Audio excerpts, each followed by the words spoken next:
How do you convert an image from this to this? To do that, upload your image on your timeline, then click on the color page. Once on the color page, click on the RGB icon and check the monochrome box to make the image black and white. Next, right-click on this node and then add a layer node.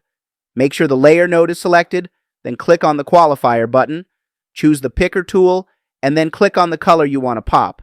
As you can see, there are areas that were not selected. They are still black and white. To remedy this, click on the Picker Add tool and click on the remaining areas that were not highlighted earlier.